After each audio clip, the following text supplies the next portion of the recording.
Good evening students. आज मैं फिर से जो पिछले क्लासेस में हम लोग टॉपिक पढ़ रहे थे डिफॉल्ट कंस्ट्रेंट्स, बस उसके बाद जो नेक्स्ट कांस्टेंट है वो आपका चेक कांस्टेंट और लास्ट है आपका फॉरेन की।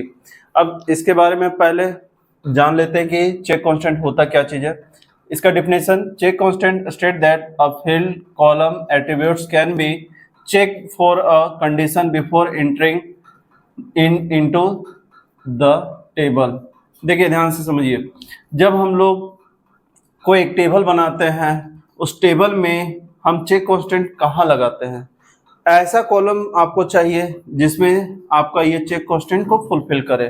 तो सबसे पहले ये ध्यान देने वाली बात है, जब टेबल हम क्रिएट करेंगे उसमें हम चेक कांस्टेंट कहाँ पे लगाएंगे, उसके लिए हम एक कॉलम को सेलेक्ट करेंगे। एम्प्लॉय कोड में आप प्राइमरी की लगाते हैं, नेम आपका तो ऑलरेडी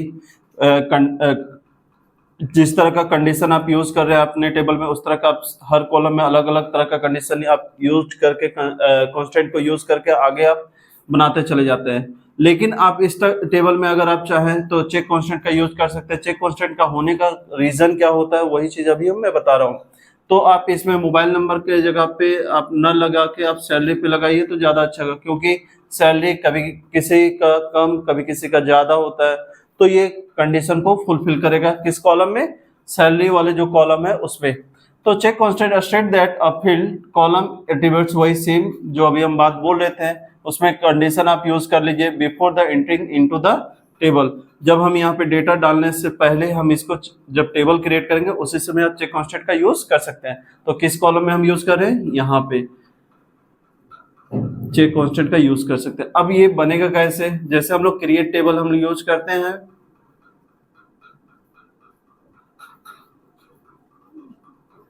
देखिए सेम जो पिछला वीडियोस में हम लोग पढ़े तो वही same to same create table का जैसे कंडीशन यूज करते हैं। लास्ट में आपका सैलरी है तो हम यहाँ पे सैलरी यूज कर लेंगे, जिस कॉलम का नाम आप वो दे दिए।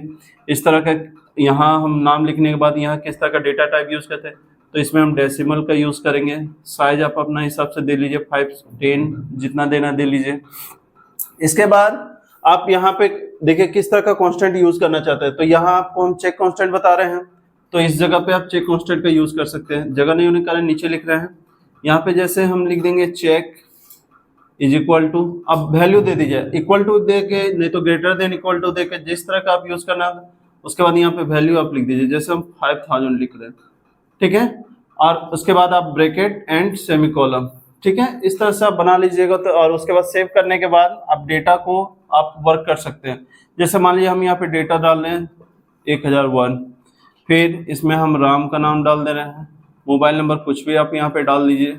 सैलरी अगर हम 5000 से ज़्यादा है, अगर हम इसमें डेटा इंटर कर रहे हैं, अगर हम 5000 से ज़्यादा इंटर कर, मान लीजिए 5000 लिख दे रहे हैं तो ये डेटा इंटर हो गया।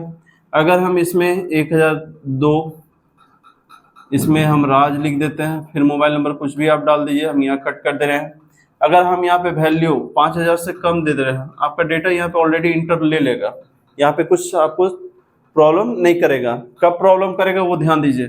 अगर आप डेटा यहाँ पे इंसर्ट कर लिए हैं, इंसर्ट करने के बाद क्या होगा कि आप जब प्रिंट आउट खोजिएगा तो ये कॉलम का जो डेटा फुलफिल हुआ है इस जगह पे सैलरी की जगह पे, तो ये डेटा आपका वहाँ प्रिंट आउट पे नहीं दिखेगा। रीजन क्या है कि चेक कांस्टेंट में ऑलरेडी आपका जो आउटपुट में देने वाला जो डेटा आप खोज रहे थे कि मेरे को सारा डेटा चाहिए, उसमें से आपका 4999 का जो डेटा यहाँ पे सैलरी में डाला वो नहीं लगा। क्यों? क्योंकि यहाँ पे चेक कांस्टेंट लगाया कि 5000 से जो इक्वल टू का ज्यादा डेटा को ही ये इंटर करेगा, उससे कम डेटा को ये इंटर नहीं करेगा। और जब आप डेटा खोजोगे आउटपुट में, वो डेटा आउटपुट में आपको ये डेटा नहीं मिलेगा। बस इसी को चेक करने के लिए आप लोग यहाँ पे चेक कांस्टेंट का यूज करते हैं। नेक्स्ट और एक चीज है, अगर हम यहाँ पे एक नया डेटा डाल रहे हैं, यहाँ राजा ही डाल दे रहे हैं, फिर मोबाइल नंबर डाल दिए और यहाँ से गलती से हम यहाँ पे एक वैल्यू 5001 रुपया डाल दे रहे हैं, ये डेटा डालने से क्या हो जाएगा, ये तो डेटा आपका इंटर ले लेगा। डेटा डालने में आपको कहीं कोई दिक्कत नहीं होगी क्योंकि चेक कांस्टेंट है। जब आप प्रिंट आउट करके इस तरह का वैल्यू आप निकालोगे, क्योंकि डिपार्टमेंट वाइज में हर कोई कैंडिडेट किसी अनदर डिपार्टमेंट काम करता हो तो किसी का सैलरी 50,000 या 5,000 से ज्यादा भी मिलता है, किसी का ऐसा भी होता है कि सैलरी कम होता है। तो उसमें क्या होता है कि जब सैलरी आपको कम अधिक दिखने को मिलता है तो पता चलेगा कि आपको तो यहाँ डिपार्टमेंट का नाम नहीं दिख रहा, तो आप कंफ्यूजन हो जाओगे कि किसका सैलरी ज्यादा है किसका नहीं, तो उसके लिए आपको क्या चाहिए, डिपार्टमेंट के थ्रू आप चेक करना चाहोगे तो उस हिसाब से चेक कांस्टेंट का भी यूज कर सकते हो। लेकिन अगर आप इसका पूरा प्रिंट आउट निकालोगे तो डिटेल, जब पूरा प्रिंट आउट निकालोगे तो आपको ये डेटा सब मिलेगा। बस जिसका आप चेक कांस्टेंट में सैलरी का कम लगा है, जैसे 5000 इक्वल टू उससे ज्यादा वाला डेटा, तो आपका इंसर्ट होल ले लेगा। अगर उससे कम है तो वो डेटा आपको आउटपुट में नहीं दिखेगा, ये ध्यान देने वाली बात है। तो चेक कांस्टेंट को आपको ये पूरा अच्छे से समझ में आ गया होगा। नेक्स्ट है आपका फॉरेन की। When a key slash field in a one table in playing the role of primary key and it another table it is a non-primary key, comma then the non-primary key will be referred to as a foreign key। ध्यान दीजिए इसमें क्या बोला जा रहा है कि अगर जब मेरा एक प्राइमरी की या कोई कॉलम इन एक टेबल में, मेरा एक टेबल में प्लेइंग करता है, क्या प्लेइंग करता है, एक प्राइमरी की का रोल करता है।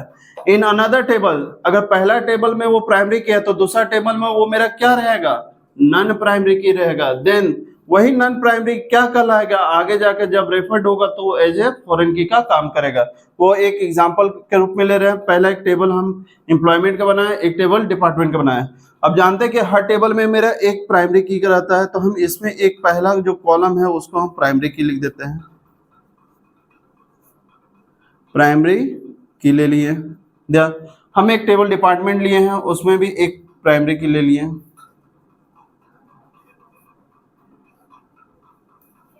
प्राइमरी की, ठीक है। अब ये प्राइमरी की ध्यान देखिए, अब तो ये आपको समझ में आ रहा होगा कि एक टेबल में मेरा ऑलरेडी क्या रोल कर रहा है, प्राइमरी की। तो एक दो टेबल में दो अलग अलग प्राइमरी की दिख रहा है। अब क्या कर रहा है कि अनदर टेबल, मान लीजिए एक टेबल मेरे पास ऑलरेडी है, इसमें मेरा प्राइमरी की है। और ध्यान से देखिए, हम एक टेबल में एक एम्प्लॉयमेंट कोड लिया, नेम लिया और डिपार्टमेंट। डिपार्टमेंट क्या कर रहा है, दूसरा टेबल का कनेक्टेंस है, उसका नेम, किस डिपार्टमेंट में वो काम कर रहा है, उसका एचओडी कौन है, उसका हम पता लगाने के लिए यहाँ पे एक अनदर डिपार्टमेंट का टेबल लिए। तो मेरा दूसरा टेबल का जो प्राइमरी की है वो मेरा पहला टेबल में जुड़ के जिस कॉलम में वो अटैच हो रहा है वो मेरा नन प्राइमरी की बनाएगा। क्या बनाएगा, नन प्राइमरी की। क्या बनाएगा, नन प्राइमरी की। ध्यान से देखिएगा, नन प्राइमरी की। दूसरा टेबल में वो प्राइमरी की है, लेकिन वो पहला टेबल में जहां जुड़ रहा है वहां पे क्या है, वो नन प्राइमरी, क्योंकि एक टेबल में एक ही प्राइमरी की रहता है, एक से ज्यादा प्राइमरी की नहीं बना सकते हैं। और जो नन प्राइमरी की बनने का जो एक वर्क करवा रहा है वो कौन करवा रहा है, एक कीवर्ड है, वो कीवर्ड का नाम है रेफरेंसेस। देखिए REFERENCES, ये रेफरेंसेस, इसी को हम लोग कीवर्ड्स बोलते हैं, KEY कीवर्ड्स, ठीक है। ये कीवर्ड्स जिसके थ्रू आप फॉरेन की को तैयार करते हैं। तो ये बहुत अच्छे से समझ में आ गया होगा कि जो आप पहला टेबल में आप नन प्राइमरी की बनाए हैं दूसरे टेबल के हेल्प से, यही आपका क्या कहलाएगा, फॉरेन की कहलाएगा। देखिए यहाँ पे लिखा हुआ ना फॉरेन की, इसी के बारे में यहाँ पे बताया जा रहा है। दूसरे टेबल के हेल्प से पहले टेबल में जो हम नन प्राइमरी के बनाए वही नन प्राइमरी की मेरा आगे चल कर रेफर करेगा, किस हिसाब से, फॉरेन की। आप इस नोट के रूप में आप समझ सकते हैं, ध्यान से देखिएगा।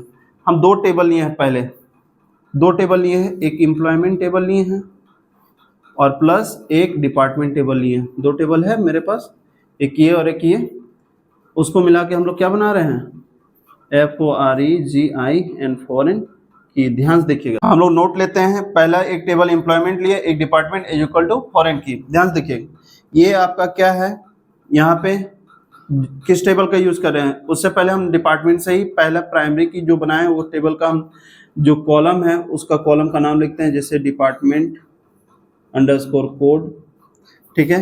एम्प्लॉयमेंट में यही कॉलम, इसमें जब हम ऐड किए हैं एम्प्लॉयमेंट में, इसमें भी तो सेम ही ना आ रहा है, डिपार्टमेंट अंडरस्कोर कोड, और ये प्लस है। अब ये डिपार्टमेंट कोड और डिपार्टमेंट का सेम दिख रहा है, लेकिन ये अलग अलग है। ये एक आपका क्या है, नन प्राइमरी की, और प्लस ये आपका क्या है, प्राइमरी की, प्राइमरी की इज इक्वल टू क्या हुआ, सेम टू क्या हुआ, फॉरेन की, फॉरेन की। और ये जो प्लस का काम हो रहा है ये आपका रेफरेंसेस जोड़ने का, जो इसके हेल्प से जो जोड़ के हम लोग फॉरेन की बना रहे हैं वो उसकी का नाम है रेफरेंसेस। ठीक है, बात समझ में आ गया होगा आप लोग को। तो यही आज के लिए बस इतना ही, फिर नेक्स्ट वीडियो में हम कुछ नए टॉपिक के साथ मिलते हैं।